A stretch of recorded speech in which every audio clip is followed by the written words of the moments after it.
అందరికీ నమస్కారం అండి. ఈరోజు నేను చేయబోతున్న వీడియో ఏంటంటే రిగ్రెట్, పశ్చాత్తాపం.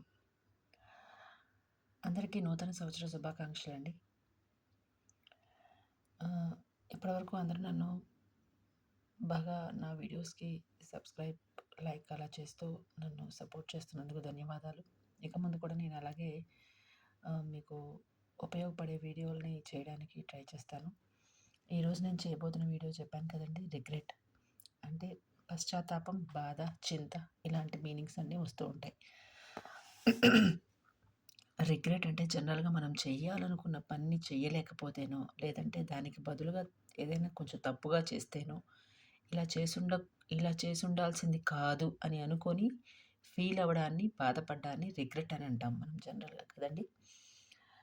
ఇప్పుడు రిగ్రెట్ ఈ సంవత్సరం మొత్తంలో జనరల్‌గా మనం రిగ్రెట్‌గా ఫీల్ అయిన సమయాలు ఏమున్నాయో వాటి గురించి జనరల్‌గా మాట్లాడుకుందాం.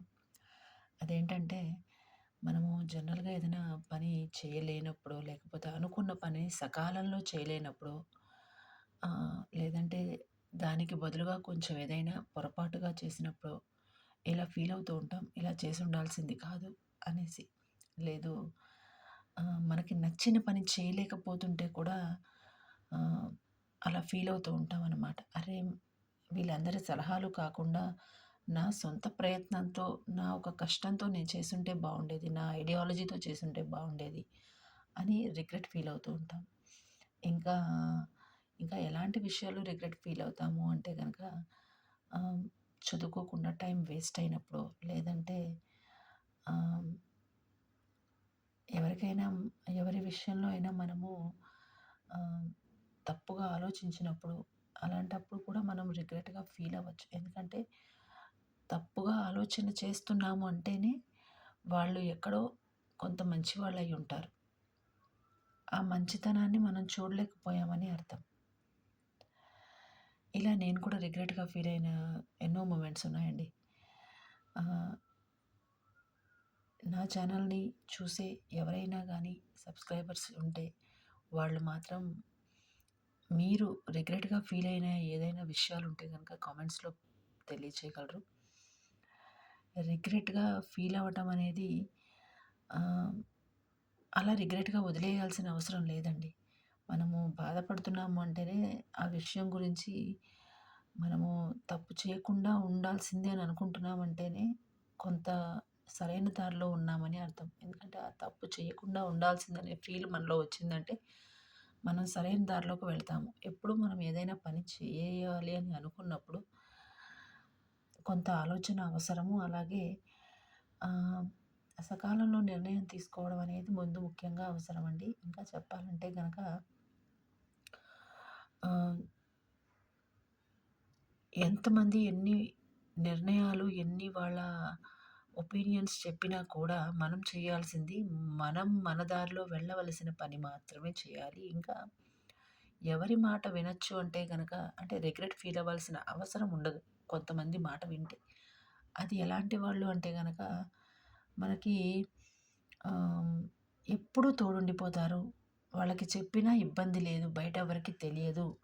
అంటే బాగా నమ్మకం ఉన్న వాళ్ళకి మాత్రం వీళ్ళు నమ్మకస్తులు నమ్మొచ్చు. నా లైఫ్‌లో వీళ్ళని నమ్మొచ్చు అని అనుకునే వాళ్ళకి చెప్పినా తప్పులేదు. ఏ విషయమైనా గానీ మనం షేర్ చేసుకున్నా గానీ తప్పులేదు.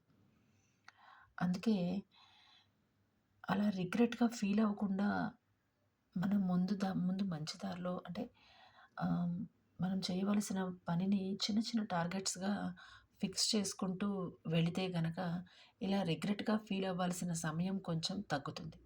రిగ్రెట్‌గా ఫీల్ అవ్వాల్సిన అవసరం తగ్గుతుంది. మన మైండ్ ఫ్రెష్‌గా ఆలోచిస్తుంది.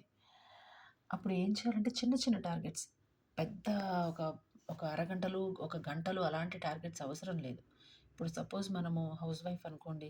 ఇంట్లో ఏదైనా పాత్రలు కడుగుతూ ఉంటాం. లేదు ఇల్లు ఊడుస్తూ ఉంటాము. లేదు ఆహ్, ఇంకేదైనా పని చేస్తూ ఉంటాము. లేదంటే ఆకుకూర కట్ చేయటము అట్లా ఏదో ఒకటి.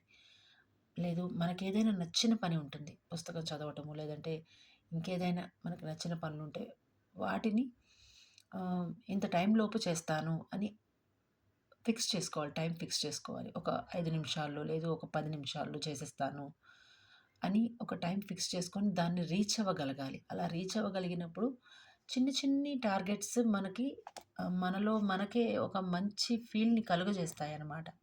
ఎట్లా అంటే ఇప్పుడు ఏదైనా ఇప్పుడు మనం వాక్‌కెళ్ళే పని ఉందనుకోండి. వాకింగ్‌కెళ్ళే డైలీ ఎక్సర్‌సైజ్. ఒక 10 మినిట్స్ ఆపకుండా నేను వాక్ చేస్తాను. లేదంటే ఎవ్వరితో మాట్లాడకుండా వాక్ చేస్తాను. లేదంటే గనక నామస్మరణ ఎవరైనా దైవ నామస్మరణ చేస్తూ వాక్ చేస్తాను. ఇలా చిన్న చిన్న టార్గెట్స్ ఒక 10 మినిట్స్ అలా అలా వాక్ చేస్తాను. ఎవ్వరిని ఏది మైండ్‌లోకి రానివ్వకుండా. ఇట్లాంటి చిన్న చిన్న ఎక్సర్‌సైజెస్ చేస్తూ ఉంటే గనక అంటే ఇది కూడా మైండ్‌కి ఒక రకమైన ఎక్సర్‌సైజ్. మనం రిగ్రెట్‌గా ఫీల్ అవ్వాల్సిన అవసరం లేకుండా ఉండడానికి గాను మనం చేయవలసిన చిన్నపాటి టార్గెట్స్‌ని ఏర్పాటు చేసుకొని చేయడం అనమాట. దాని ద్వారా మనము ఆహ్, ఎలాంటి అంటే మనలో మనకే సెల్ఫ్ కాన్ఫిడెన్స్ పెరుగుతుంది. అలా పెంచుకోవడానికి చేసే చిన్న చిన్న పనులనమాట. అప్పుడు వాటిల్ని ఫాలో అవ్వడం మూలాన రిగ్రెట్ అవ్వడం తగ్గుతుంది. రిగ్రెట్‌గా మనం ఫీల్ అవ్వడం తగ్గుతుంది. ఈ రోజుకి ఇంతేనండి. నమస్కారం.